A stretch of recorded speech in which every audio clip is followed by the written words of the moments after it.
Hi guys, how you going? Welcome back to the channel, or if you're new, welcome. So today I just wanted to give you an update on the King's 270 Tourer awning.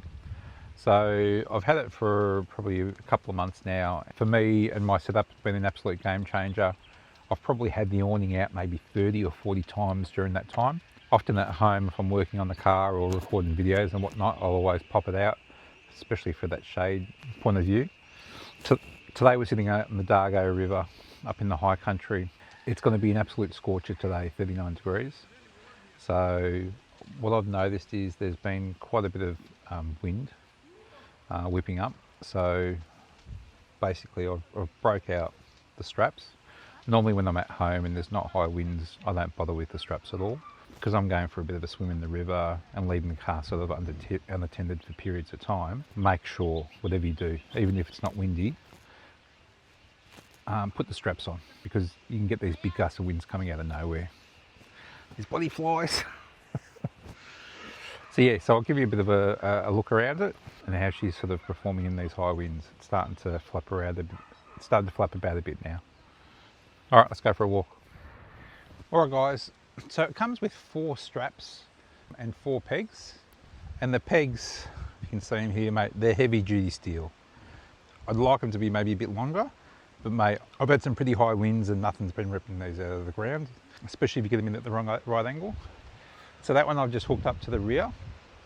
Now this corner actually doesn't have a buckle, but I notice there's a bit of upward pressure.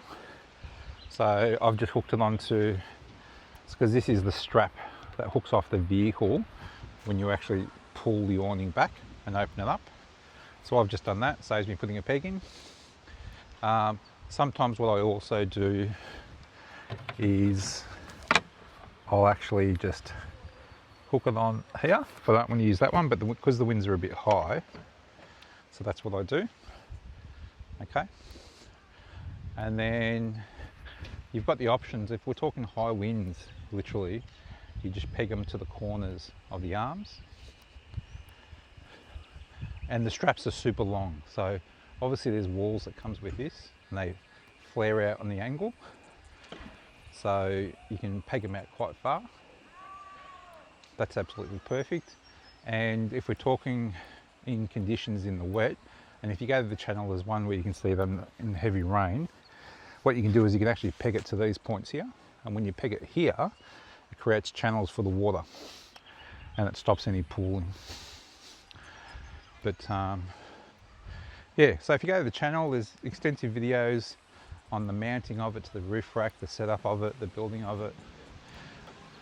So you can see there, I've just mounted it off the side of the roof rack, because my roof rack is 2 meters tall and I can't afford to go any higher, because I park in the city, in car parks in the city, which have very low roofs.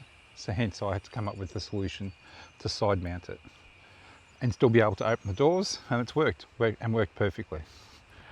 So go back to the channel for that. But yeah, in high winds, no dramas at all. And like I said, don't be silly enough. Like at the moment, I was sitting across the other side of the river, and all over the park I can see some disasters happening because the wind's taken a hold of some of these tents and setups. So be very mindful of that.